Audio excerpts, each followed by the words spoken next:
This is NewHampshireCrossCountry.com coming at you from the brand new store for Runners Alley in Manchester. And look who we ran into.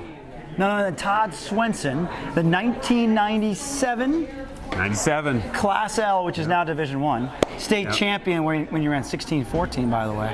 16:14 that day. I got it on my phone. My best is 16:03 though. Oh, 16:03. Got to get that right. So, what is your, Dairyfield?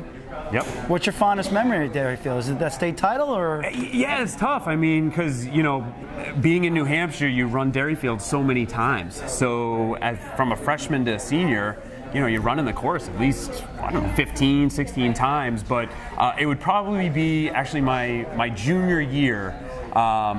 Had at that point probably the race of my life, and I won the state meet as a junior at Dairyfield. And that so was the Meet of Champions? Meet of Champions. Meet of Champions. Yep. And what was that? Was that the 16:03?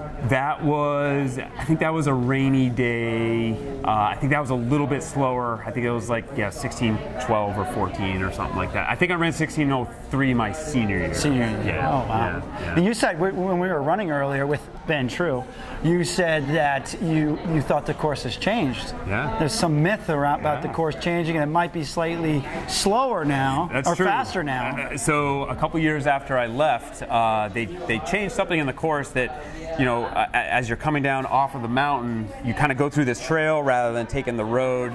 Road is faster going downhill. You would think, but Larry Martin told me that it's at least 10 to 15 seconds faster now. At least 10 to 15 seconds faster. You got it. I think it's probably more like a minute, so I'd be running like 15 minutes on it now. I think you might be embellishing right now. Okay, maybe a little bit. But anyway, so after high school, while we're on high school, what was your favorite memory of New Hampshire cross country? That's a great question. The first would be my teammates. Absolutely love my teammates.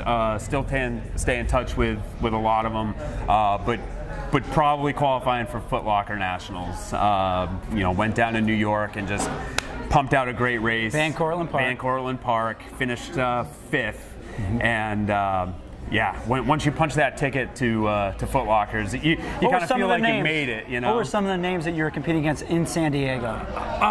This was actually the first year I was in Orlando. Oh, Florida. We shipped back. So it was Orlando.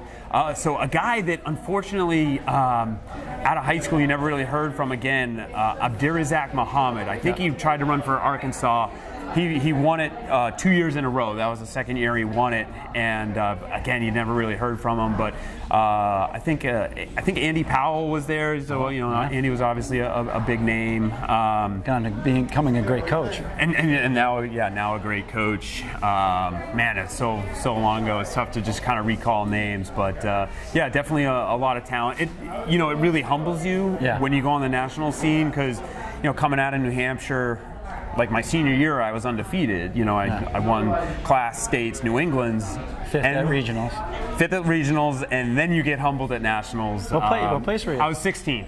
That's pretty solid. Was there still 40 entries? There were, or 30? I think it was 8 per region, so it was only 32. So I was halfway through. It's fine. It's funny. I was the first place out of being All-American, and at the awards banquet, as a joke, they give you a Mickey Mouse back scratcher for being the first out of. Still have the back scratcher? I don't think so. Oh, come on, Todd. No. What would Larry Martin say about that? What's your best Larry Martin story? I don't know. He'd probably find a way to hit me with it or something. So, my favorite story was I don't know if he remembers this, but. As a freshman down in Van Cortlandt, we ran at the Manhattan Invite, and I screwed something up with not eating my normal breakfast. And what year were you? This was my freshman year, so I was 5 feet 90 pounds, petrified of Larry. So I didn't say anything until we got to the course, and he kind of chewed me out a little bit, and I was like. Thinking to myself, well, this is why I didn't want to say anything to him to begin with. But where's your head, Swenson? Where's your head? But honestly, though, he was a fantastic coach. Of course. For a high school runner, there was nobody better than for what you could ask for. Awesome. So we're doing this for Where Are They Now? Yep. And right now you're a sales rep for Saucony. Yep. And so kind of take us through. You went to William & Mary. Yep. And he's a little bit humble, so I'll say he was a 403 miler at William & Mary.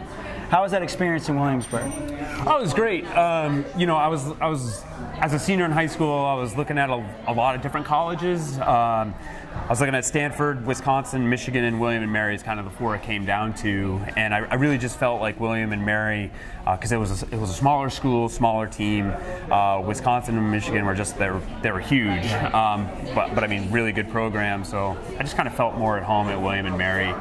Williamsburg was great. I'm not really a history buff, so I didn't really do much of the historical Williamsburg stuff, but yeah, fell right in with the team. Loved the coach. Unfortunately, I kind of had some injuries, so I wasn't really able to kind of reach my full potential. Some injuries? How many knee surgeries? Yeah, I've had 4 knee surgeries, and that kind of got me out of the sport of running there, or at least competitive running. I still kind of run now, but yeah, after I graduated, came back up to New Hampshire and got a job tech repping for Saucony in 2008, and did that for 2 years, and now I've been doing sales for Saucony since then. So awesome. Yeah, it was just great. I knew I wanted to get back in the industry after leaving it for a little bit, and it's just filled with so many good people that I didn't want to stay away. Great. So we just thought it would be neat for everybody to see a face with the name of Todd Swenson, who's all over the archives on LancerTiming.com also, because you are pretty well decorated, Todd. Oh, well, he was thanks. pretty humble when I recognized him. But just to wrap it up, entering cross country, all the kids are starting on Monday. Yeah. Todd Swenson advice for all the kids starting on Monday. Well, always, listen to your coach. Of course, you gotta listen to your coach. But yeah, I mean, doing the little things. I mean, cross country, it's a grueling season. So doing the little things of, when you get home from practice, it's schedule your time, do your homework, and then, maybe find time to do some extra stretching and rolling, so that way you can try to stay healthy. Because I remember I used to get really amped up in the beginning of the season, but it really isn't until October is when things start to matter. So do the little things so that way when October comes, you're ready to go. October is when it matters. Yeah, October is when it matters. Awesome. Yeah. Awesome. Yeah. All right, well, Todd, thanks very much. Hey, thanks for having me. Good luck with everything. Appreciate it. Thank you. NewHampshireCrossCountry.com. Check out season previews coming up soon.